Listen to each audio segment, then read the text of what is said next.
ভাই ওই যে মিছিলটা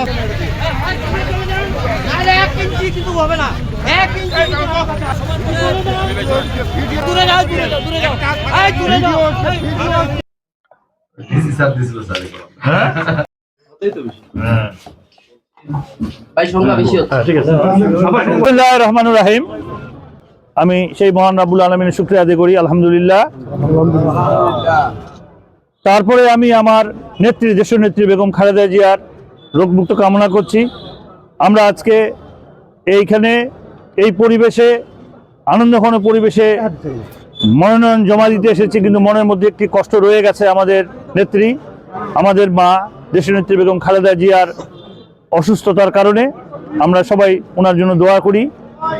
তারপরে কৃতজ্ঞতা জানাচ্ছি আমাদের প্রিয় নেতা জনাব তারেক রহমান সাহেব, যিনি আমাকে এই দিনাজপুর ২ বিরল আসনে ধানের শীষের প্রতীক দিয়ে ভোট করার সুযোগ করে দিয়েছেন এবং আমাকে যোগ্য মনে করে প্রার্থিতা ঘোষণা করেছেন।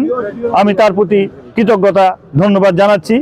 সেই সাথে ধন্যবাদ জানাচ্ছি যে সমস্ত ভাইয়েরা বিগত দিনে এই ভোটের আন্দোলন করতে গিয়ে, জনগণের অধিকারের আন্দোলন করতে গিয়ে ফ্যাসিস্টের বিরুদ্ধে লড়াই যুদ্ধ করেছেন। আমি সেই সমস্ত বীর যোদ্ধাদের কৃতজ্ঞতার সঙ্গে স্মরণ করছি সেই সমস্ত ভাইদেরকে যারা আমার সঙ্গে থেকে আমাকে সামনে এগিয়ে নিয়ে এই পর্যন্ত নিয়ে এসেছেন। তাদের প্রতি কৃতজ্ঞতা, ধন্যবাদ জানাচ্ছি।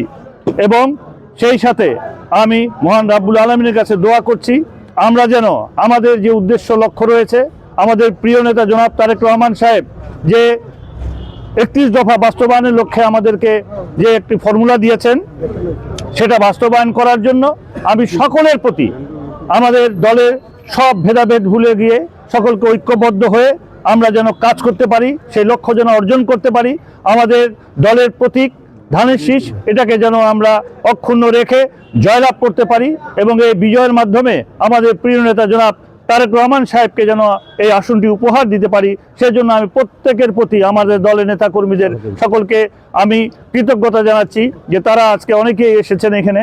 আমি চাই সকলের ঐক্যবদ্ধ এবং সকলকে নিয়ে, সহযোগিতা নিয়ে আমরা যেন আমাদের লক্ষ্য অর্জন করতে পারি। সাংবাদিক ভাইয়েরা আছেন, তারা বিগত দিনে আমাকে সব রকমভাবে সহযোগিতা করেছেন। আগামী দিনে আমাদের পথ চলায় আপনারা আমাদেরকে সহযোগিতা করবেন, আমাদের ভুল ভ্রান্তিগুলো আপনারা তুলে ধরবেন, যেন আমরা সেখান থেকে শিক্ষা নিয়ে আমাদের ভুল ভ্রান্তিগুলো থেকে দূর করে আমরা যেন জনগণের যে আকাঙ্ক্ষা, জনগণের যে ইচ্ছা, সেটাকে যেন আমরা বাস্তবায়ন করতে পারি। আমরা প্রকৃত অর্থে যেন জনগণের সেবা করতে পারি, এলাকার উন্নয়ন করতে পারি, এটাই আমি আজকের আমার অনুভূতি। এবং সকলকে আমি অনুরোধ করব যে আমাদের যে নির্বাচনী আচরণ রয়েছে সেটাকে যেন আমরা মেনে চলি, এটা আমি সকলকে উদাত্ত আহ্বান জানাচ্ছি।